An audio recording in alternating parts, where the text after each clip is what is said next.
I grew up in Scarsdale, New York, which is a wealthy suburb of New York City. I mean, it was just named as Town and Country, or by Town and Country is the number one wealthiest suburb in the number one wealthiest country in the world, which hardly seems possible.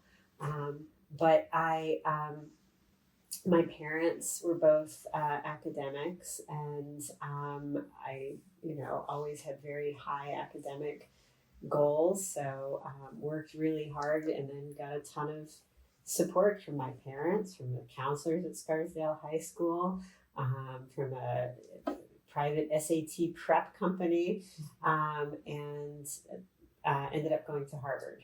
Right. Yeah. And what did you study at Harvard? History. And my focus was the civil rights era.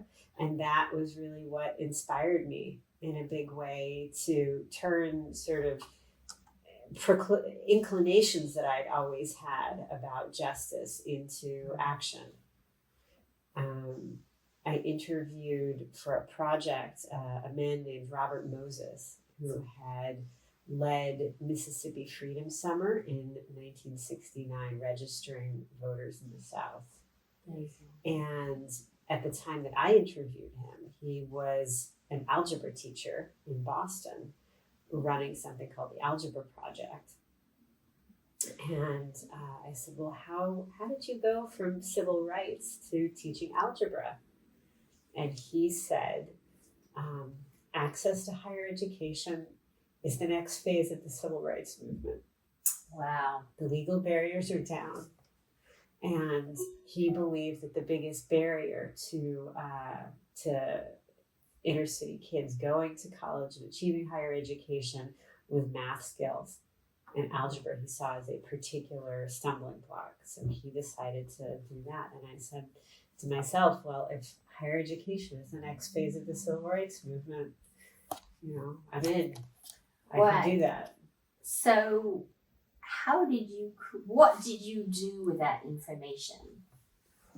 Well, so from all of this prepping that I had done, SAT prep course and writing my applications and applying, I realized that my friends and I knew how to get into college better than anybody else in the world at that point, right? We were 19 years old, we were in college, we had just been through it, and now this knowledge was completely useless to us. And yet, there are millions of students across the country. BCG estimates 9 million students who do not have the supports that I had, college-educated parents and a robust, for-profit support network, or even siblings who'd gone to college, and they could benefit from that.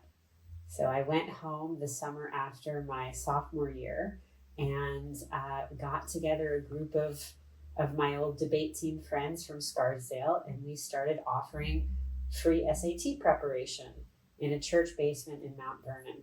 That year, Scarsdale had ranked highest in income and highest in SAT scores in the county, and Mount Vernon had ranked lowest in both, and they are, I think, 2 miles apart geographically.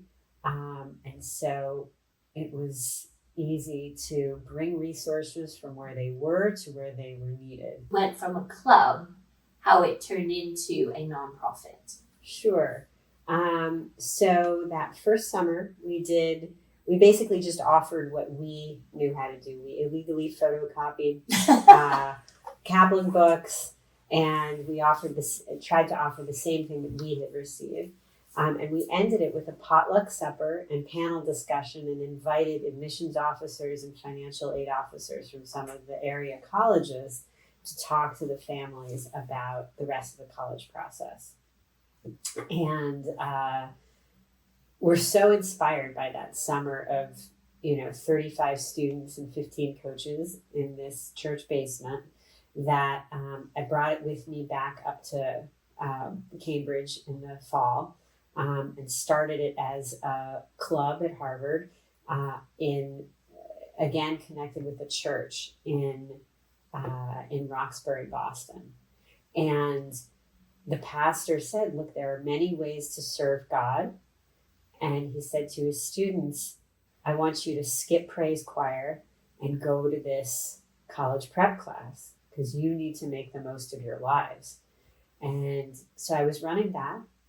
And at the time, the College Board, which owns the SAT, got a new president who, for the first time, acknowledged that you could prepare for the test.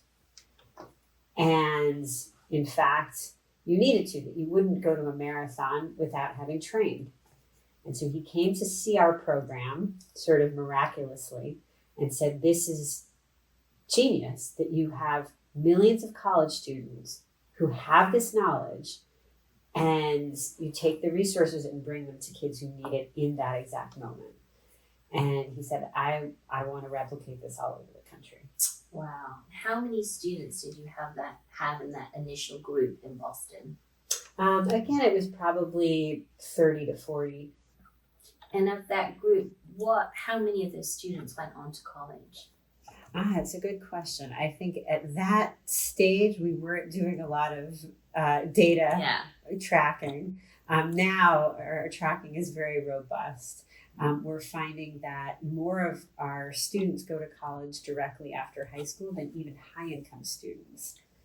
And they are, now we are tracking them and supporting them all the way through college. So Let's Get Ready over the years has evolved. We realized that students were going to college now, but that nationally 80% of low-income students who enroll in college are failing to graduate.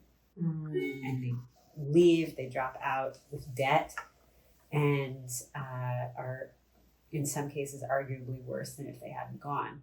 So now 3/4 of Let's Get Ready students are in college, and we're mentoring them to give them the support that they need to succeed and graduate. But no, we just hit a milestone of 50,000 students have gone through the program now. Amazing. And it looks like we're on track to serve 35,000 this year. So it's And 25,000 last year. You just had a board meeting.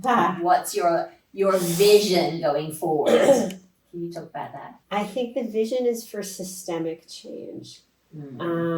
I think Let's Get Ready would love to. We've now developed a model, a highly efficient model, where we can serve 25,000 students a year. We think we could serve 50,000 students in a year from now. But the vision would be hundreds of thousands of students. Right now, Let's Get Ready is all virtual. And that's really changed the game because now we don't have to worry that the classroom is locked or the books didn't arrive or such and such forgot his calculator. So now it's virtual.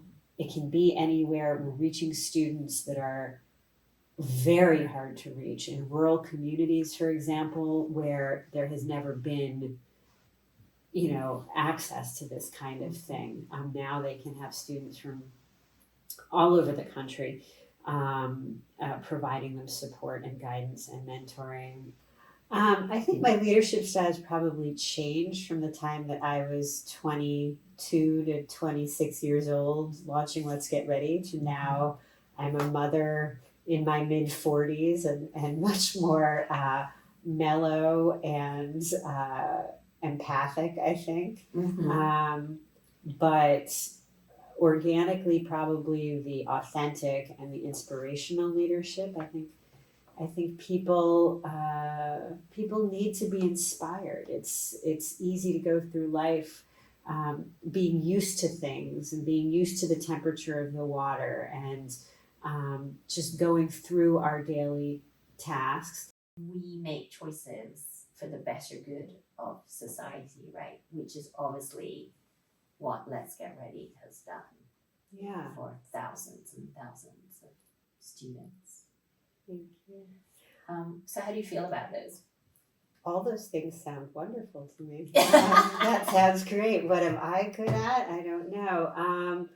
But I think the inclusivity and the illumination, I think people need to believe in themselves and believe that they're capable of things that are bigger than what they have done before.